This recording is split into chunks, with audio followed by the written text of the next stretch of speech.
I'll be buried in my grave before I become a slave, yeah.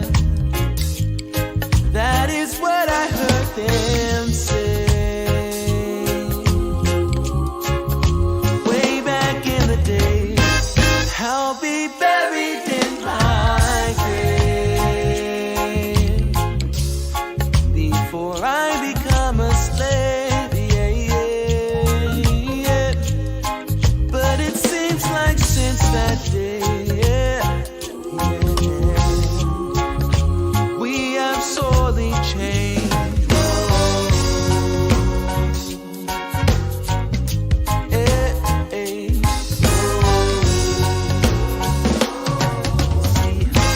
I'll be buried in my grave before I become a slave, yeah, yeah. That is what I heard them say, yeah. Way back in the day. I'll be buried in my grave, yeah, before I become a slave, yeah, yeah, yeah. But it seems like since that day, yeah, we have sorely changed. Whoa.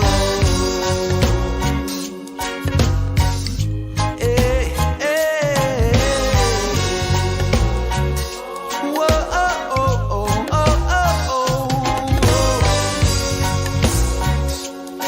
Whoa, oh, oh, oh, oh, oh, And now, live from beautiful Myrtle Beach, South Carolina, you're watching My Fellow Americans with your host, Spike Cohen. Yes! Oh, thank you. Oh, thank you so much. Keep clapping. We're still here. This year is its 10th over and we're still here. Keep clapping for the miracle. How do we know that you want the 2022 miracle if you didn't keep clapping? Welcome to My Fellow Americans. I am literally Spike Cohen. This year is, there's only 9/10 of this year left. Actually, I think even less than that. And if that doesn't scare you, then nothing on this show is going to scare you. So you got that going for you. This, of course, is a Muddy Waters Media production. We're going to be having a really fun conversation tonight, talking about an insightful one as well, talking about the Freedom Convoy, where we are or where they are, what's next, and a little bit of insight on what started it and all sorts of stuff. We're going to be talking with, I don't say who the guest is until I say who the guest is, but you're going to be pretty excited about it. And of course, if you've seen any of my posts, you already know who the guest is. But anyway, this is a Muddy Waters Media production. Check us out on all social media platforms, including whatever you're looking at this on now, and on all podcasting platforms, including whatever you're listening to this on now. And whatever you are listening to or looking at this, or both looking and listening to this on, be sure to like us or follow us or subscribe to us or whatever that thing is there. And if it's on YouTube, be sure to hit the bell. Don't just subscribe, hit the bell. We want your phone to explode with notifications every time Muddy Waters Media does anything on YouTube. And of course, be sure to share this right now. The last thing that you or I want is for you and your closest loved ones to miss out on a libertarian podcast that's roughly an hour long on a Wednesday evening. Give the gift of Spike today. Kids love it. And of course, if you want to give the real gift of Spike, be sure to become a subscriber by joining us at the Muddied Militia. We have to come up with a name for people that subscribe to Muddy Waters. But for now, become a Muddy Waters subscriber by going to anchor.fm/muddiedwaters/subscribe. You become by becoming a member, you get access to exclusive members-only content. You also get an ad-free experience when you listen to us on Spotify or Anchor. You also get access to the Muddied Zoom, which is our weekly Zoom call that is exclusive to us and our members. That's actually happening tomorrow and usually the second Thursday of every month. And you also get a discount at our store, as well as some partner stores as well. well. So be sure to become a subscriber today. And then, of course, this episode is brought to you by the Libertarian Party Waffle House Caucus, the fastest growing and second largest caucus in the Libertarian Party of America. That's going to be important in a moment because we have to differentiate on this episode. But if you want to become a member of the Waffle House Caucus, be sure to go to the exclusive Facebook group. It's not exclusive, anyone can go there, but it's the Facebook group Libertarian Party Waffle House Caucus. And if you want to become an official voting member, which means nothing, we don't actually do anything, then go to muddywatersoffreedom.com/store and you can pick up a Waffle House Caucus button or a Waffle House Caucus shirt. Again, it doesn't mean anything. The Gravy King, Joe Solosky, is running for Pennsylvania governor. Joe Solosky is the key to Pennsylvania's success. And if you'd like to help Joe become the first libertarian governor of America, I don't think Canada has governors, but the first governor ever, libertarian governor ever, go to joesolosky.com. That's JoeSoloski.com. Mudwater, the most appropriately named sponsor of Muddy Waters Media. If you woke up today and said, my God, if I never have another cup of coffee again, then it'll be too soon. I instead want to have something that's made from masala chai, whatever that is, cacao, mushrooms, turmeric, sea salt, cinnamon, and literally nothing else. Well, friends, I have some fantastic news for you. There's a company that sells all of those things, and it's as a coffee alternative. So you don't even have to make it yourself. You can just buy it from them by going to muddywatersoffreedom.com/mud and picking up your starter pack. I will advise you, you'll probably want to get some honey. It tastes like what you think those ingredients taste like. But it's very good for you. It has 1/7 of the caffeine of a cup of coffee, just enough caffeine to have you all hyped up and excited throughout the day like this, but not so much caffeine that you end up crashing and depressed and filled with heart disease like this.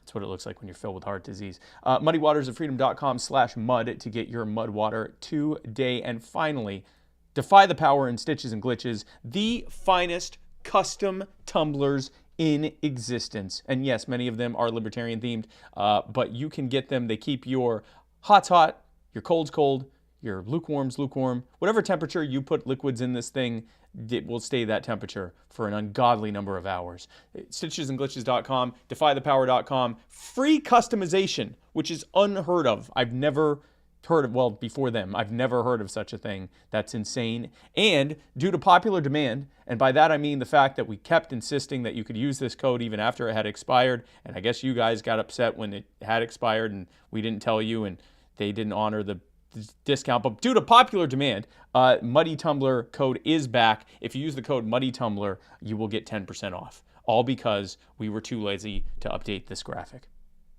If after watching all of this you said, Spike, I am sick of these ads. I'm so angry at you that I feel like I've been personally injured and I want to sue you. Well, good luck, pal. If you're in Florida, we're going to sue you back using personal injury attorney Chris Reynolds, attorney at law. That's right, folks.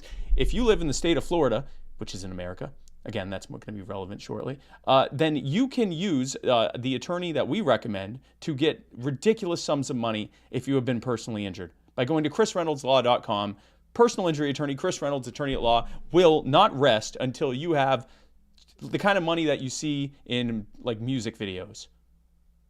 Like the just absurd amounts of money. I can't guarantee that, and neither can he. But he can certainly try. ChrisReynoldsLaw.com.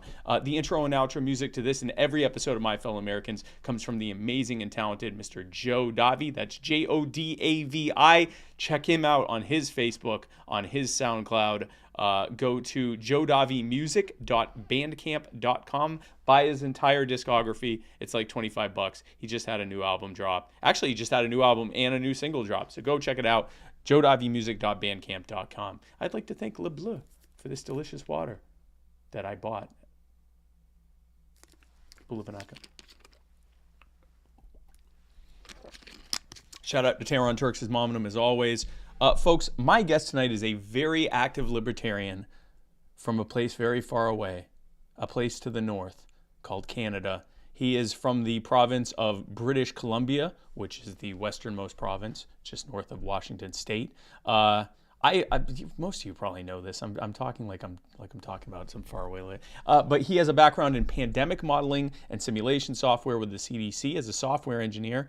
He also ran in a province-wide election for the Libertarian Party. He has been the party leader of the BC Libertarian Party since May, and they have been actively involved in the Freedom Convoy protest pretty much from the beginning. And he is coming on to talk about the Freedom Convoy and much more. Ladies and gentlemen, my fellow Americans, please welcome to the show, Mr. Keith MacIntyre. Keith, thanks so much for being on the show. Thank you, Spike. I appreciate that you clarified where I am and where British Columbia is, because until the trucker convoy, I think most Americans didn't know Canada existed. Well, we had a vague, like, we knew it existed in the abstract. No, I actually am acutely aware of Canada because my wife, as you know, my wife is Canadian. And I often, when I talk about Canada to Americans, I'll say things that I think need to be explained, like where BC is, and they'll look at me like, I know where BC is. But then I'll say something else that I'll think, is obvious, and they're like, oh, I didn't know there were, I don't know, French people in Canada, like whatever it is. So I've learned to just say it and just deal with them saying, oh, I already knew that. But folks, be sure to tune in with your thoughts and questions in the comments, and Keith and I will we'll tell you if you are right or wrong. Keith, again, thanks so much for coming on. This is a really big deal that's going on, and I just wanted to, I've been talking with a lot of people about this, but I wanted to get the input and the background from someone who not only is in Canada, but has actually been involved in the convoy almost from the beginning.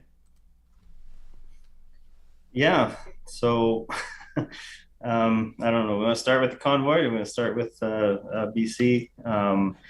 The convoy is an interesting thing. So if you look at how it started, it's huge. Like it just came out of nowhere, and it for sure started in BC. And so for those of you that don't know Canada, BC is the westernmost province. It's about 2,700 miles from Vancouver to Ottawa. And when the rumbling started happening and the truckers were going to go, and it all started with the Trudeau government saying that they were going to mandate vaccines for truckers.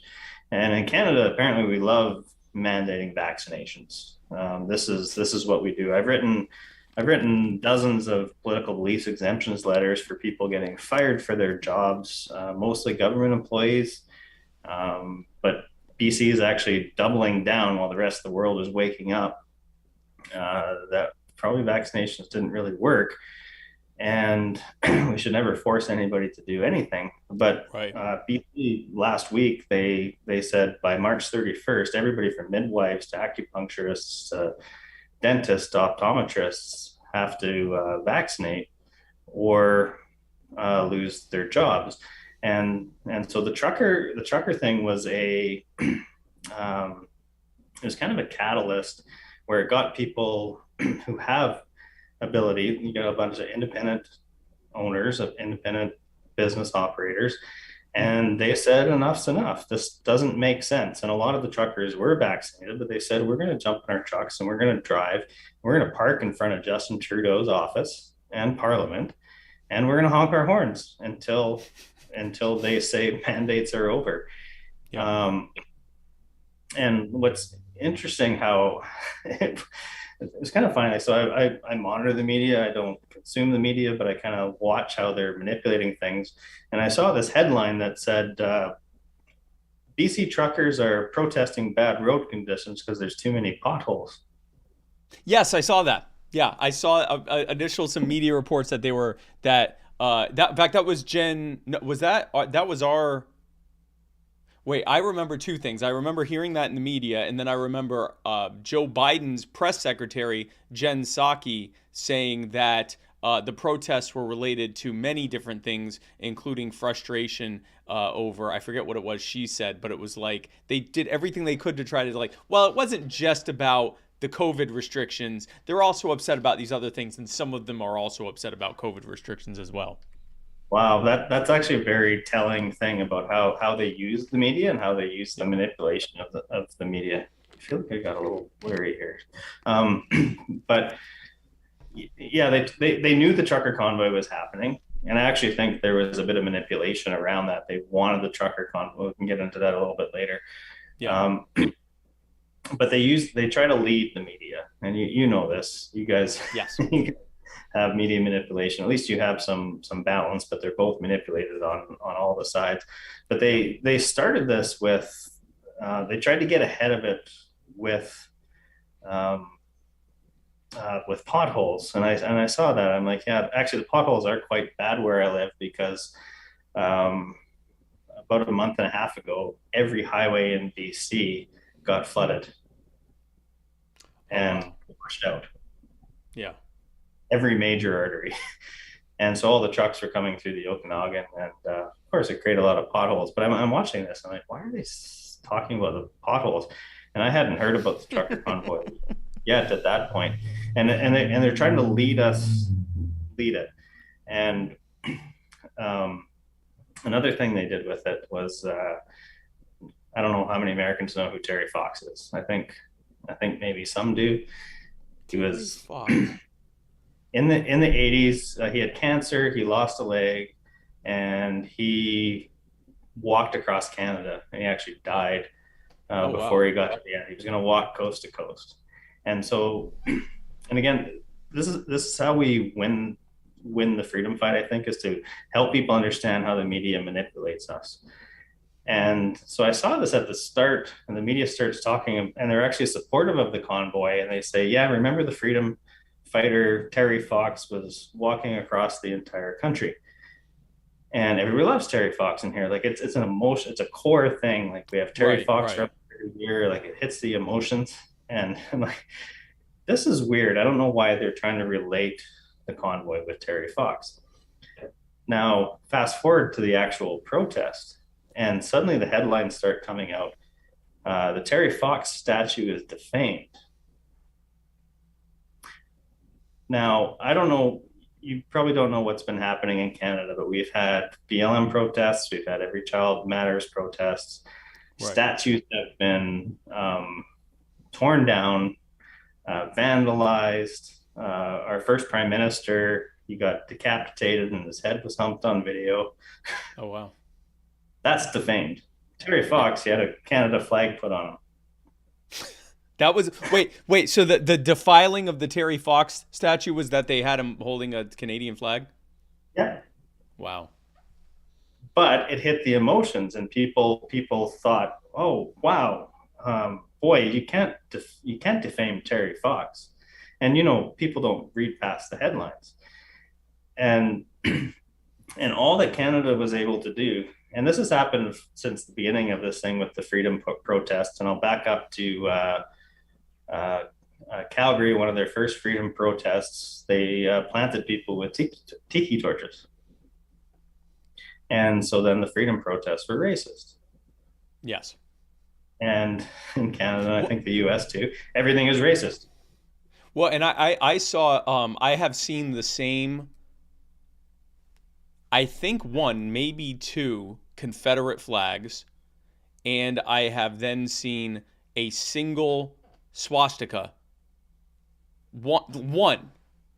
I've seen the same one. It's the same one. I keep seeing multiple pictures of the same one swastika and the same one or two Confederate flags, and it's two people together.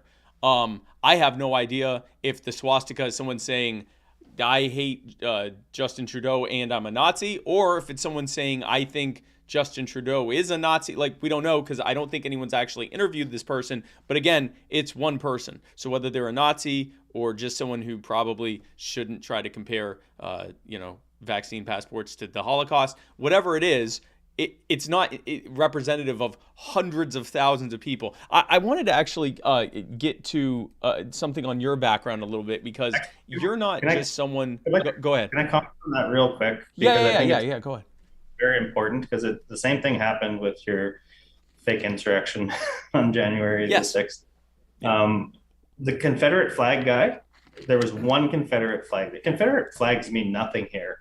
And in my local provincial election, I actually saw them use that as a planned racist event in a town of 5,000 people. That one Confederate flag the guy had was fully masked, which if you're at this protest, you're not going to be wearing a mask. That was a plant. And the swastikas, and I know the people. I've been intimately involved with the freedom rallies for a long time. I was actually a little averse to them at the start but I've grown to understand them more. And the swastikas on the Canada flag are not because they are racist or fascist. They're trying to point out that we are living in a fascist society. And you know as well as I do, fascism is the bastardization of government and big business. And that's where we're at in this world. And that's what they're trying to point out. But because that symbol is so divisive, people, they can put it behind an MP and they're like, yeah, look, these are white supremacists that are running this thing. And the thing is, if someone is saying this thing I disagree with is similar to the Third Reich, they're inherently saying, I don't like Nazism, I don't like the Third Reich, I don't like the Holocaust. Whether you agree with that comparison, whatever, they're not they're against that thing, and they're saying that they're against that thing. So I didn't get, but so I want to get something on you actually have worked with the CDC, the U.S. Is that the U.S. CDC? That's not is that the U.S. CDC? Yeah. Okay. Yeah. Doing modeling of I guess of viruses. Can you tell us a little bit more about this and what some of your observations were while working with these government organizations? Yeah. Well, I've worked in. Well, for about 15 years, I worked in defense. I have lots of observations about U.S. defense. Some of them, I still take some of my secret clearance seriously. But yeah, the CDC modeling. So we wrote emergency disaster management simulation software. So we simulated fires, floods, chemical attacks. The U.S. Army sole sourced our software for training for chemical and dirty bomb attacks. And through that, the CDC said, hey, can you modify that to help us train for pandemics? And this was prior to H1N1, about a year and a half, which I'm actually not very suspicious about the timing. But yeah, I got trained by CDC scientists, and I was the lead programmer on that. I'm a data scientist. I see data. I don't really understand how my brain works, but I can see things with data. And so what I had to do is actually model basically every type of disease.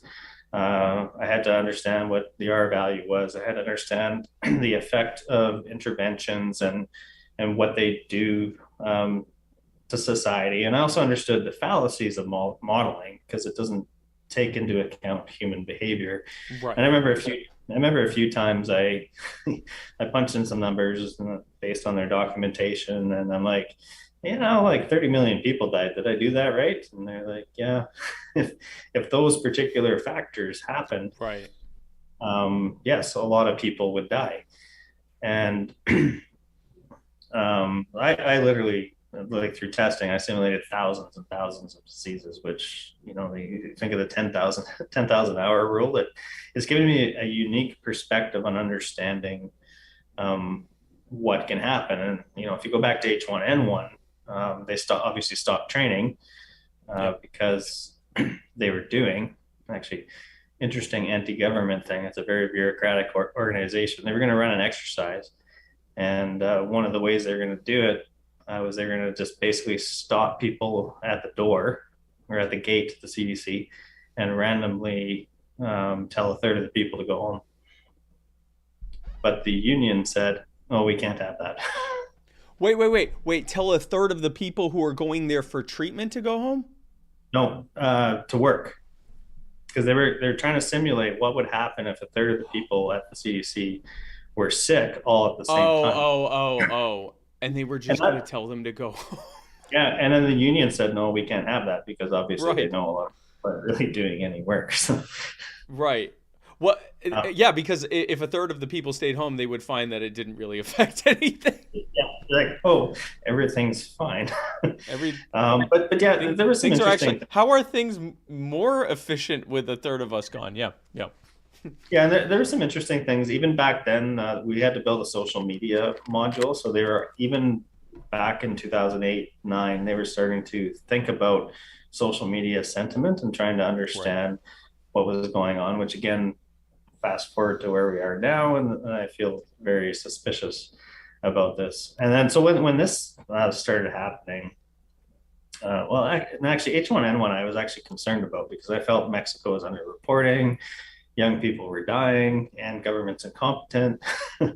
So I was actually quite worried about that disease. Turned out it was bad. My cousin almost died from it. They had vaccines for it. Most people got it. Nobody lost their jobs if they didn't get it. Yes. I didn't get it. My theory was if it's a good vaccine, most people are going to get it. I don't need it. And if it's a bad vaccine, I don't need it. So Yes. for me, Yes. my personal choice is I don't want to inject something into my body. Um, so fast forward to this situation, and I was actually in the Seattle airport when Trump announced the first COVID-related death in Washington. And I'd been in Juneau, Alaska. I was speaking at an innovation summit. It was my last plane ride was to Juneau, Alaska. Most people went to Mexico or somewhere Yes. fun. Actually, I love Juneau. I was gonna say Actually, Juneau's beautiful, yeah, oh, but it's not I Mexico. Yeah, it's the no, opposite of Mexico. I love the experience. It was absolutely the best last trip I could take. Your viewers might know, but I'm not allowed to go on an airplane in my own country. I'm not allowed to go on a train. I'm not allowed to go on a boat. I'm not allowed to leave my country. I am literally a prisoner in my own country right now. And so I was watching it, and my kids actually were the first ones that told me about the coronavirus. They said there's something going on in China. I'm like, well, I'm a pandemic expert. Like this is probably nothing to worry about. And then I saw it kind of like entering the human consciousness, and even when Italy shut down, I was at my kid's piano recital, and I bored. So I open my phone and I see Italy shutting down. I'm like, man, that's a complete and utter overreaction to Yeah. what's happening. But now, if you understand how they came to that decision, Neil Ferguson and his decades of bad decisions and bad Yes. modeling, we got thrown into this state of fear. And again, I was very cautious of it at the start because I'm very I have a distrust of government for some reason. I don't know why. I don't like authority. Can't imagine why. Yeah, yeah, yeah. Data, data and science shows me government can't be trusted. Um, but yeah, so I'm watching and I'm watching the numbers and I'm looking at it and at the time it happened, I had actually signed a 5-year lease for a co-working space on First Nations land, and my company was growing, and then everything just suddenly stopped. So I got put in the fear mode like everybody else did for about six Yeah. weeks, and I thought I was gonna end up bankrupt, and my 18-year-old software company losing my kids' university save. I thought everything was Yeah. over, and I've been through a lot of tough times in my life. But once I woke up and then I started looking at the data, and especially the age-related data, I'm like, what are we doing? This doesn't make sense. Because when I worked with the CDC, and I remember this with H1N1, I'm like, when they start closing the schools, that's when I'm going to get a little bit worried, and I'm going to Yeah. stock up Yeah. on the supplies. But they went to closing the schools immediately. Immediately. Yeah, and I'm looking at this and I'm like, this is not the plans. This is not what they trained for. It doesn't make any sense for the presentation of this disease. And it's a disease. I'm quite certain I had it 2 weeks ago.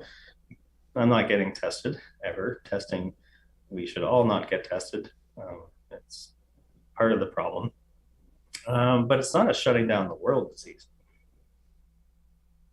No, not at all. Well, the interesting thing to me was even back when initially when they were saying the fatality rate could be as high as 5, 6, 7% or whatever. And I thought, yeah, it's nowhere near that, because right now the only people being tested are the ones in the hospital. So what you're saying is if you're hospitalized, you might have an 8 or 7 or 6% chance of dying. That sounds right, but not. But we don't. I mean, they didn't have at home. This was very early on. They didn't have at home tests. They didn't have what.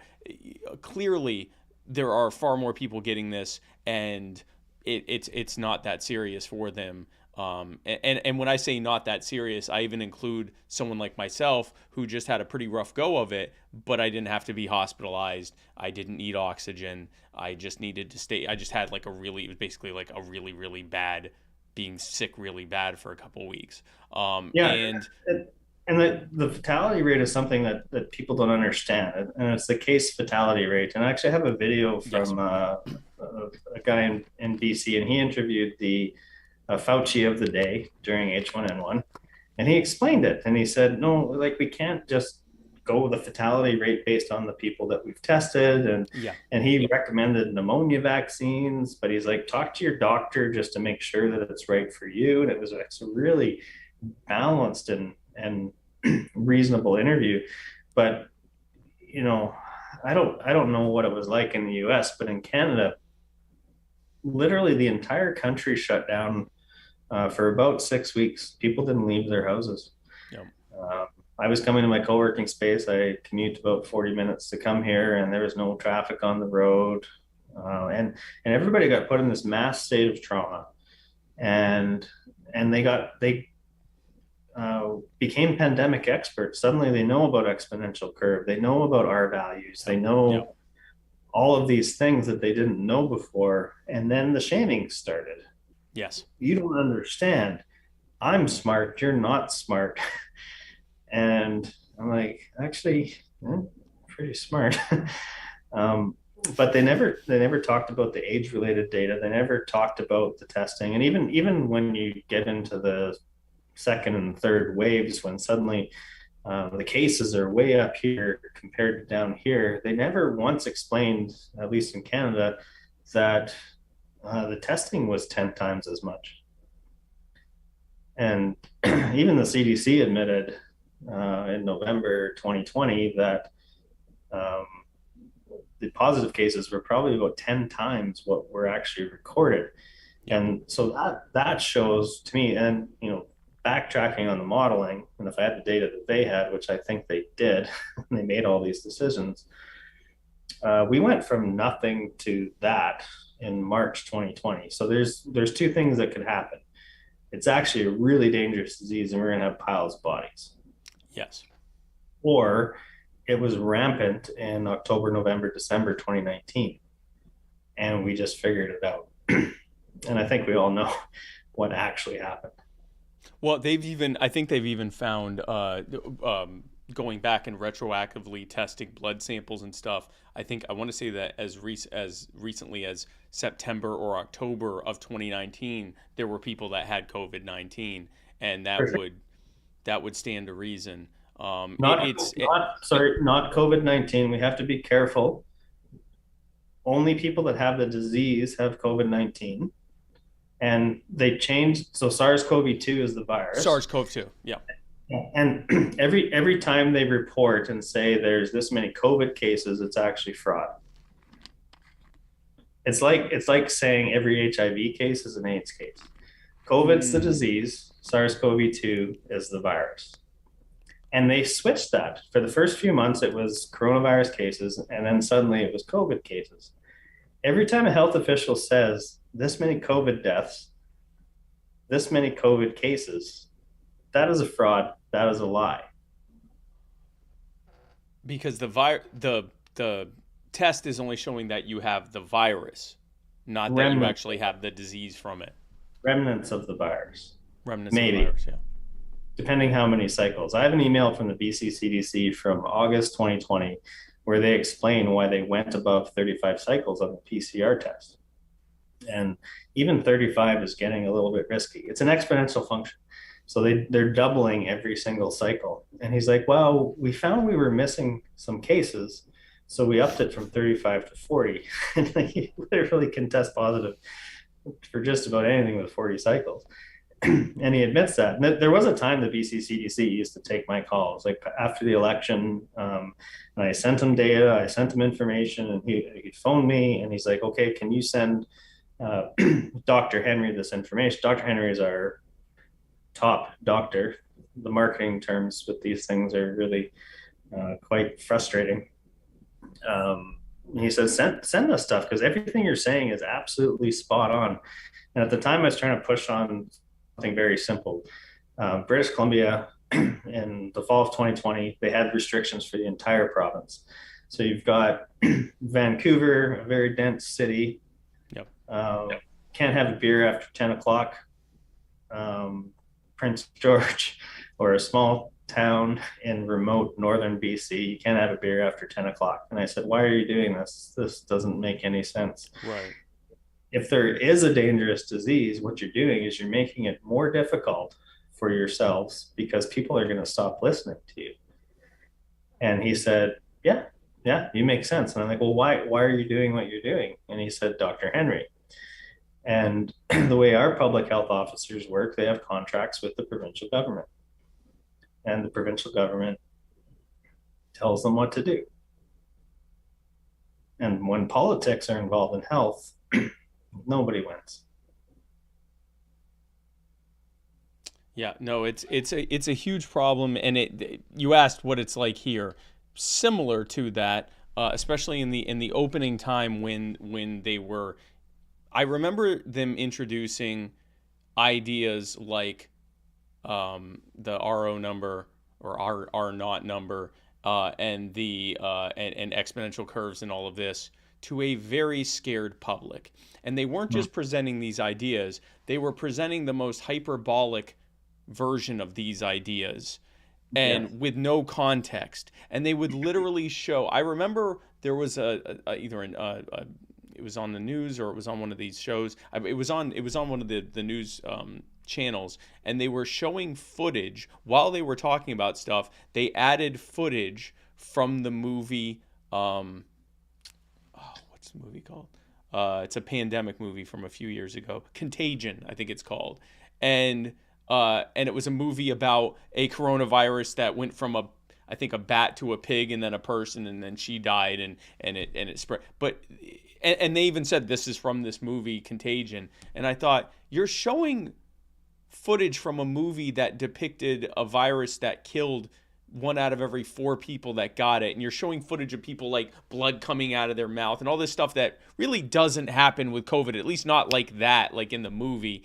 And how is this anything other than trying to scare people? And like you said, you had the CDC putting out this very scary hyperbolic stuff, the media pushing it hard, politicians pushing it hard, and a public that was increasingly saying, well, I'm smart because I saw the news about this. And if you're not as scared as I am, then not only are you not smart, but you don't care about yourself or others. And it has been very interesting to watch over the last few months, at least here in the US, our CDC has kind of had to slowly scale back over time. So like now they're saying, yeah, you can probably go back to work 5 days after your symptoms started. You're probably not, even if you still have some symptoms, you're probably not contagious anymore. I don't even know if that's true or not, but they're not even telling people to get tested anymore after 5 days. And these same people that were freaking out, now they're freaking out that the CDC is saying that. And I'm like, yeah, they're walking back all the fear porn they were saying for 2 years, because they know they've been destroying the economy and the labor pool.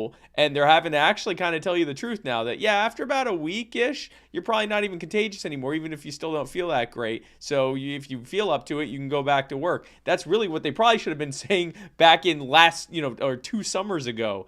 So that's kind of the experience that we had here. Now, you're absolutely right. Once we realized that we couldn't get to COVID zero, we shouldn't have tried. Yes. And we should have spread the disease in the summer of 2020 as safely as possible and protected the vulnerable. And, yeah, it's been maddening to watch as a data scientist and someone with some experience. And it's interesting to watch the differences in the jurisdictions.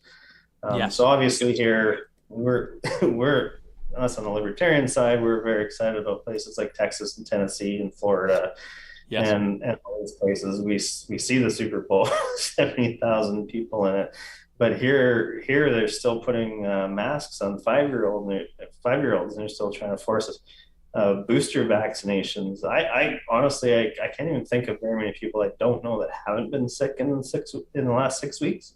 Yeah. But they're still pushing the vaccination rate. British Columbia has probably the highest vaccination rate in the entire Western world, 93%. Wow. 93%, and I still can't go to a restaurant. Well, I can. I can go to lots of restaurants. There's lots of people not complying, but Right, but technically, you're legally not supposed to. Yeah. and we got yesterday. Our top doctor said we're allowed to dance again. We're allowed to have weddings. We're allowed to have funerals. Wow. And people are celebrating this. They're like, oh my God, we're allowed to dance again. This is amazing. I'm like, why are you celebrating them giving you freedoms back that they had no right to take away? Yeah. And they'll take it away again if you let them. And you know, I'm trying to push the business owners here and say, like, you have to stop complying. And it's not good enough to just let people in that aren't vaccinated. You have to stop checking the vaccine passports. We are the only large province in Canada that has not said we're canceling the vaccine passports. British Columbia actually extended them to the end of June. And in fact, Doug Ford just announced an end to that in Ontario, right? Like just like last week or yeah. Oh, well, yeah, there's we live in a very socialist controlled province. The chief of staff of the premier, which I guess would be equivalent to a governor in the US, he spent over a decade high up in the Communist Party of Canada, and he's the guy running the show. His name is Jeff Meggs. Look him up. I don't throw the word communist around as much as some people do, but it is true. And he is completely and utterly and absolutely in cahoots with Justin Trudeau. There's a guy that comes into my office once in a while. He's an ex-member of parliament for the Liberals. And he told me a year and a bit ago, because John Horgan, he's our premier, he said that he wanted to block people from traveling between provinces. Wow. And this ex-MP said, well, the only way you can do that is by passing the Emergencies Act. And John Horgan is telegraphing that he wants the Emergencies Act passed. Which just happened. Yeah. And the Emergencies Act, it used to be called the War Measures Act. They gave it a nicer name. But it gives the federal government blanket power to do whatever they want. Yeah. And what they've started doing, so this passed 2 days ago, they can freeze your bank accounts. Anybody that donated to the trucker convoy, anybody involved with the trucker convoy, they can freeze your bank accounts. And they're doing it. They can arrest you. They've realized that there's children at the trucker convoy in Ottawa. 25% of the people there are families. There's bouncy castles and barbecues. Yeah. But they've realized this is a problem because you can't enforce when there's children there. Yep. You can't use gas, you can't use tasers, you can't do any of these things. And so they explicitly said that they will fine anybody with children there $5,000 or potentially 5 years in prison.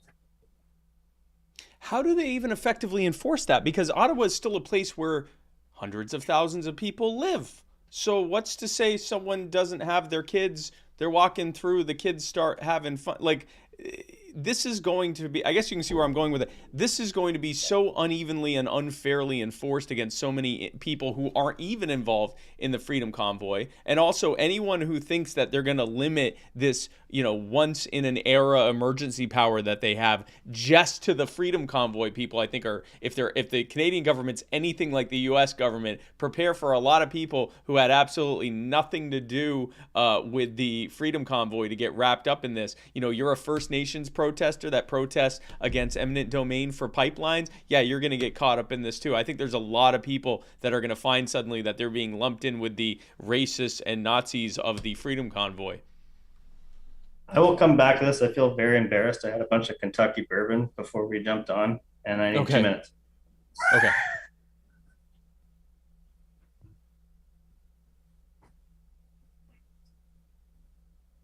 So, yes, I think that anyone who is thinking that this is going to be limited to just the Freedom Convoy participants, I think are absolutely fooling themselves. And again, we see this in the U.S., right? We had the Patriot Act was to fight against the terrorists, specifically the terrorists that took part or had anything to do with the 9/11 attacks. The 1995 and 1996 anti-terrorism bills were going to target these dangerous militias and white supremacist terrorist organizations, as well as Al-Qaeda, who had taken part in the first World Trade Center attack. All of these things are now being used to spy on every single American, as well as many other people in other countries. It's the powers that are used, invoked against people that are going to school board meetings and speaking their mind at their school board members about mask mandates and critical race theory and all sorts of other things, and they're using it against that. So the thing I had said to Keith right before he had to go, and now he's back, is that I would imagine that, and Keith, you can tell me if I'm right or wrong on this, I would imagine that a lot of people that have little to nothing to do with the Freedom Convoy are going to get swept up in the Canadian government having a once-in-an-era enforcement power that they've unlocked for themselves that they don't usually get to have. What do you think of that? Yeah, it's a real bad state that's happening here. But just if you want to understand the legalities of this, and I answer questions around this all the time. So, if you think of it as a War Measures Act, there's reasons why if you're under attack, you want to give the leader of your country blanket permission to do whatever they want. Right. But they turned it into the Emergencies Act, which gives them the same thing as if they're in a war. And so what our blackface prime minister has the ability to do right now is he has 7 days where he can do whatever he wants. He has to bring it to Parliament. Parliament will pass it. It needs a simple majority, which is terrible. It should be a super majority. But that's incredible for a for what is basically a martial law War Powers Act, a simple majority. That's incredible. Yeah, it's crazy. And so we're in a minority situation. And so there's the new Democratic Party, the Socialist Party, who is run by a legit guy with terrorist ties in India.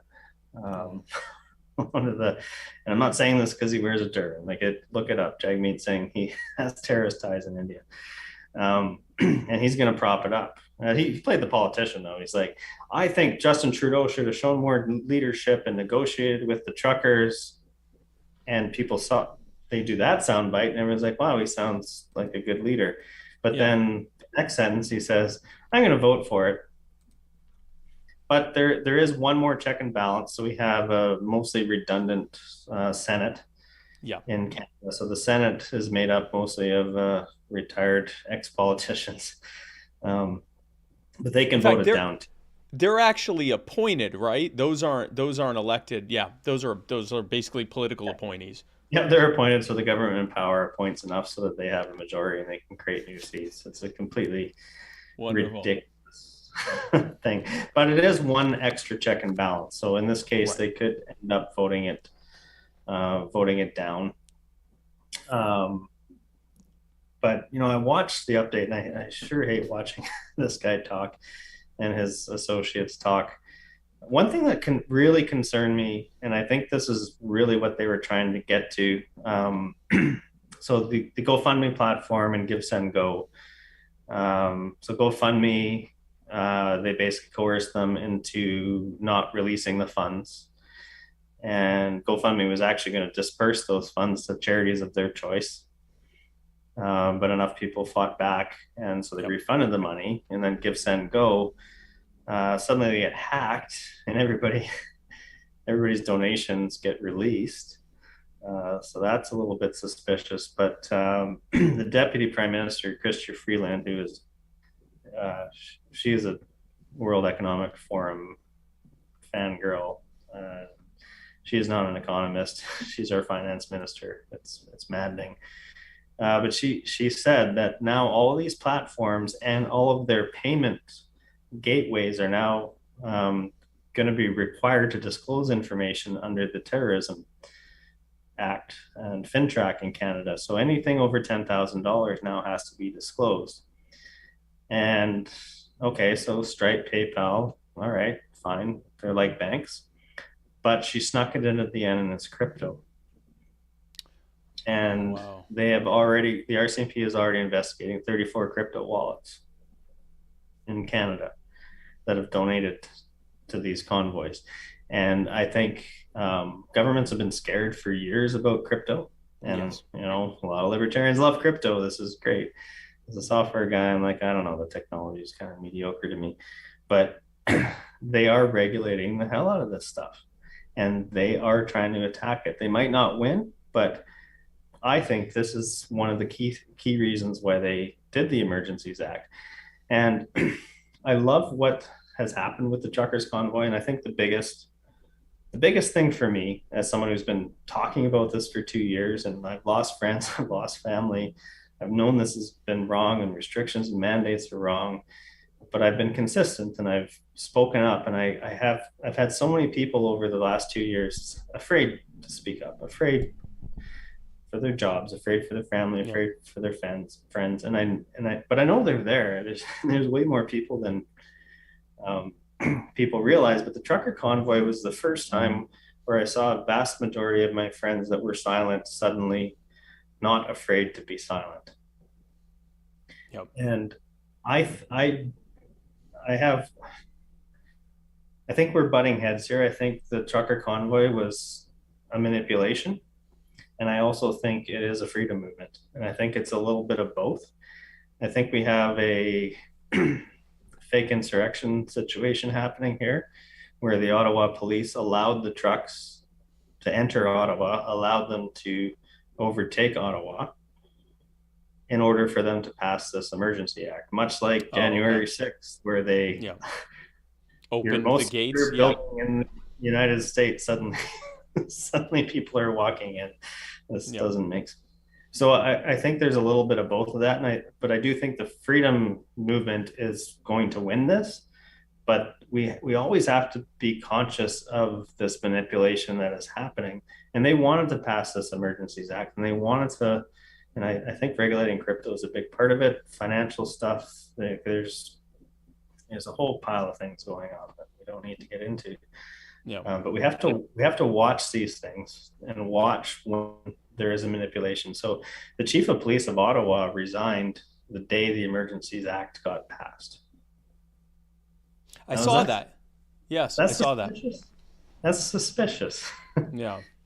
And so the media says, well, this is because he allowed them to come in and this. But I'm like, or is it that he was going to speak up, or he's not going to be manipulated? And I've seen it with Canadian politicians in the last 2 years, and absolute tyrants, all of a sudden they get canceled and replaced by somebody else. And I'm like, okay, did they decide they're not going to play ball? Are they getting made an example of? Right. There's some funky stuff going on here. Like, I'm not going full conspiracy here, but I think it's important for people to look up a company called Acuitas. And Acuitas created the nanolipid. That without that nanolipid, the COVID vaccine couldn't exist. That was created in Canada. That was created in Vancouver. And there's rumblings going on. I haven't seen the evidence of this, but there is rumblings that Trudeau and his family might have ties to this company. And there's really weird things with that. Well, if there is even a remote tie to this company, and there's a licensing fee for every vaccine that gets injected in someone to this Vancouver company, if his family has even gained $1 every time he promotes the vaccine, he's committed a felony. Yeah, that's a major conflict of interest there. I don't have Now, no, I know. So you know, the protests now, they've passed the Emergencies Act.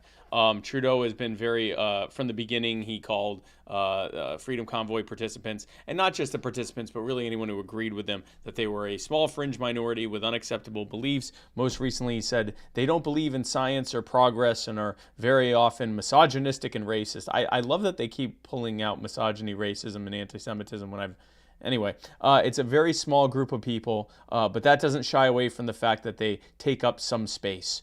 And I love that now the Canadian Liberals and progressives in the U.S. Have suddenly decided that they recognize that shutting down even one or two cities or one or two border crossings causes massive amounts of economic devastation to small businesses and the working poor. That none of that mattered when the entire border was shut down and the entire country was shut down. Now it's a big deal. But I want to ask you this, sort of my last question here. What is, you know, I noticed that the BC Libertarian Party was involved in some of the rallies or protests, whatever you want to call it, recently, earlier this week.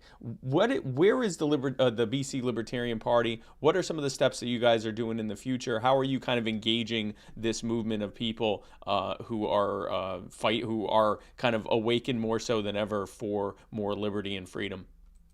Yeah, yeah. Let me just quickly on the misogynistic and racist thing. And, you know, if your viewers look that up, he actually went way worse than that. And yeah, taking up space and these people and like the language is very, very concerning. Yeah. And they have this ability, and I hate to use the terms left and right because they both use it. We shouldn't be talking left and right. We should be talking freedom versus authority. But they've made it so easy that they can just call everything racist. And they can get up on their stage and they say science and data. When Justin Trudeau 3 or 4 years ago was banning single-use plastics in Canada and plastic straws were evil, he said science and data 17 times in every single press release. And people are like, oh yeah, science and data, he believes in science. The conservatives and the right wing, they don't believe in science. Right. Like, no, actually they don't believe in government-funded science because it can be manipulated. Yeah, what we're doing, we're involved in all these freedom movements. I've been on numerous calls and with the freedom rallies, with the trucker protests, especially in the BC ones, trying to get those things going. I've spoken at tons of rallies, hoping to speak at the border rally in Osudius, which borders Washington, this weekend. I suppose there's a chance I might get arrested, but you know, I've never been a political prisoner. I like to try new things. Yeah. But we have an opportunity. I need to hold on. Excuse me. We have an opportunity here. So, you know, just really quick BC politics. So we are controlled by a socialist government right now, the New Democratic Party. They're a majority. The so-called right-wing party in BC is actually called Liberals, which people hate, which is a left-wing party federally, but they've got some kind of a weird marriage between social credits and the Liberals, and they don't have any identity. We have a conservative party here, but it's very disorganized. We have a Libertarian Party, which, as you expect, doesn't generally get a lot of votes, but we've got a lot of momentum. But what happened recently is when the BC Liberals lost their election, they had to elect a new leader. And they elected an old statist, ex-finance minister, one of the most corrupt people and politicians in British Columbia. And so sometime in the next 6 months, there's going to be a by-election. and we're going to throw everything we have at that by-election, and we plan to win that election. And I think we can, because by-elections are typically what he cares about, and people don't actually like this guy, and they put him in kind of a safe riding, they think. And generally voter turnout in Canada is hovers below 50%. The by-election is probably going to be below 40%. And we're going to play the ground war, and we're going to get the people that don't vote, and we're going to tell them just this one time. We all hate voting. I don't even like voting for myself. Yeah. This one time, can we vote for freedom? And can we have somebody freedom minded, somebody with pandemic experience, someone with natural disaster experience, yep, to hold these statist politicians' feet to the fire? Or do you want to elect somebody else who's just going to do the same thing? Because I tell you what, Kevin Falcon absolutely would fire workers. He would force people to get vaccines. He would force you to inject something into your body and threaten you with your job. You want that guy? yeah. This is the same as the other guy. And this is why I appreciate following you guys in the US, and you know, and it doesn't matter who's elected. They all suck. Yes. It makes it easier for us, right? Because we can be consistent. Like, yeah, that guy's going to be terrible too. A big thing that happened earlier today, there have been, over the course of the past, actually several, over a year now, there have been multiple revelations that Donald Trump, both before and after he was elected president, was being actively spied on by various entities within the federal government. And Jim Jordan, one of the congressional leaders from the state of Ohio, he said, "Oh, if they can spy on President Trump, they can spy on you." And I said, yes, that's why you shouldn't have voted to renew the Patriot Act in 2010 when Barack Obama was president, and then you shouldn't have voted again to extend the Patriot Act in 2020, even after some of the revelations about Donald Trump being spied on, not to mention all the revelations of all of us being spied on had come out. So why are you complaining about this now? So it makes us, I guess the silver lining is it makes it easier for us because they all suck. So that's what you guys are doing in BC, and I'm glad to see that you guys are fighting for liberty. And I really appreciate you coming on the show and talking about this. It was great to have you. Before I let you go, I just want to give you one last chance to give any final thoughts, promote anything that's coming up, let people know how they can find out more from the BC Libertarian Party. So whatever you want to talk about, Keith MacIntyre, the floor is yours. Actually, I want to talk about the Patriot Act real quick because it's a good example of Connor Boyack. His book Freedom, I think, was really fantastic, and he points out how governments have used fear. And I was on an airplane in 9/11, about to fly to Texas, and I remember the pilot radio, and he said, yeah, we're not going anywhere, the Pentagon's on fire. And I'm like, I'm going to Texas through Denver. I don't understand how this affects me. Right. But I was young, anxious at the time, and it threw me in a state of fear for a long time. And I see the patterns happening now, and governments, they look for patterns of fear. And so obviously the Patriot Act got passed when 9/11 happened. They were ready and waiting. They're like, let's wait for this crisis is going to happen, or we'll create it. And I think it's important to realize we all dislike politicians. I think even us libertarian politicians sometimes dislike ourselves for having to be involved in it. It would explain why we argue with each other constantly. Yes. Oh, yes, we do. Anyway, but it's not the politicians that are necessarily the problem. It's the bureaucrats. It's the bureaucracy. It's the size of government. And the problem is, even if we get elected, they can wait us out, and they're so entrenched. And it's a difficult place to be. So I tell people a lot of the time is like, okay, yeah, politics is where I'm putting my effort in because that's where I'm apparently good at. But we're irrelevant unless the people are stinging bees all over and they're taking everybody down. And I think what happens sometimes, we get too excited about politics. Canada had the People's Party of Canada, and they were the Freedom Party federally, and it was rah rah rah Maxime Bernier, and the politicians are going to save us. we're not saving you. I'll be there if it all falls apart, and then us in the Libertarian Party, we can come in and we can dismantle the bureaucracy. But we're not your saviors. Politicians aren't your saviors, even us. And it's hard to drill that in, because like in Canada right now, the federal conservative guy Pierre Poilievre, everybody loves him because he suddenly started talking about freedom. Well, he didn't start talking about freedom because he believes in freedom. He started talking about it because it's now popular enough, polling well, yeah, for him to talk about it. I've been talking about freedom for 2 years. It's not popular. I don't talk about things because they're popular. I talk about them because they are right. right. And that consistency, and us as libertarians, I think that consistency is what we need. And yeah, as far as what we're doing locally, libertarian.bc.ca, follow us on Facebook, follow my personal leader. I hate Facebook, but it seems to be a place to put things on. We have a really great freedom social media platform in Canada called liberty.com, LIBRTI.com. I know the owners of it. It is absolutely legit. It is genuine. It's more Canadian focused, but it will always be a safe place to share whatever you want.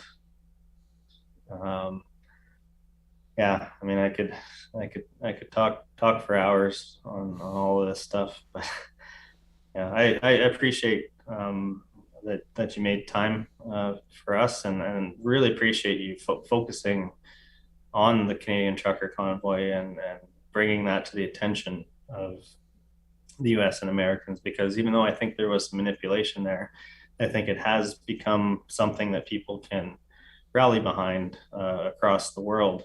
And who better than truckers to be fighting for freedom? I think I read in a book once where the more educated you are, the more likely you are to be manipulated and by propaganda. And people often say, well, you're uneducated. What do you know? And I think a lot of times people that don't have that so-called education, they know things and they see things and they understand humanity. And they know something's not right, and they might not always have the right answer, and they don't know all the answers, but they know something isn't right. And sometimes the conspiracy side of things kind of takes over, but I think the large amount of humanity, I have hope in. And I'm sure you know this as well. Socialists, and they inherently think people are evil and need to be controlled. I inherently think people are good. Yep. The less controlled they are, the better they are. Yeah. And it's I mean, statists believe that people are inherently evil, and so they need to be controlled by the people that are inherently evil. But it's okay, because we're gonna pick the right people, not the people that need to be controlled, but the ones who can do the controlling. We can pick them by using those people who need to be controlled. It makes no sense. But so Keith, thank you so much for coming on. I really appreciate it. And libertarian.bc.ca, that's the website. Yep. Okay. And liberty.com, LIBERTI.com. I've never heard of that before. LIBRTI.com. Oh, LIBRTI.com. I'm going to have to check that out. So, but thanks so much for coming on. Stick around. We're going to talk during the outro. And folks, thank you so much for tuning into this episode of My Fellow Americans. I hope you were as enlightened by it as I was.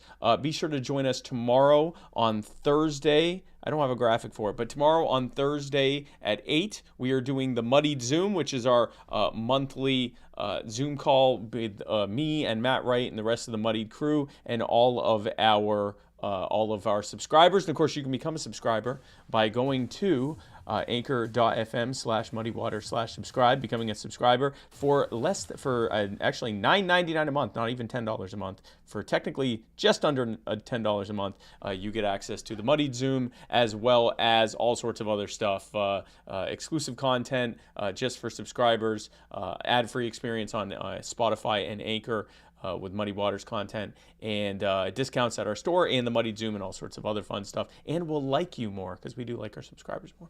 Although we love all of you. But we do like the subscribers a little bit more. Then this Friday and Saturday, come and join me. If you are anywhere near Richmond, Virginia, come and join me at the Libertarian Party of Virginia convention. It will be the first time that I'm flying to an event this year after a haze of COVID for quite some time. So we're all going to find out together how lively I am after flying all day. But come and join me there, and lpvirginia.org to find out more and to register if you haven't already. And then join us back here at Muddy Waters Media next Tuesday for the Muddy Waters of Freedom, where Matt Wright and I will parse through the week's events like the sweet little chipper middle-aged men that we are, who are both recovering from COVID. And then join me right back here next Wednesday for another fantastic episode of My Fellow Americans. Who's my guest? I don't remember. We're all going to find out together. Sheriff Hathaway. He's a libertarian sheriff, so come and tune into that next Wednesday. But again, folks, thanks so much for tuning into this episode of My Fellow Americans. I really appreciate it, and we will see you soon. I'm Spike Cohen, and you are the power. God bless, guys.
They say about an eye for an eye in a time when the blind lead the blind. Who am I to deny I would cry when a loved one dies? I recognize that body outside, bullet holes in the body that was alive, now confined to a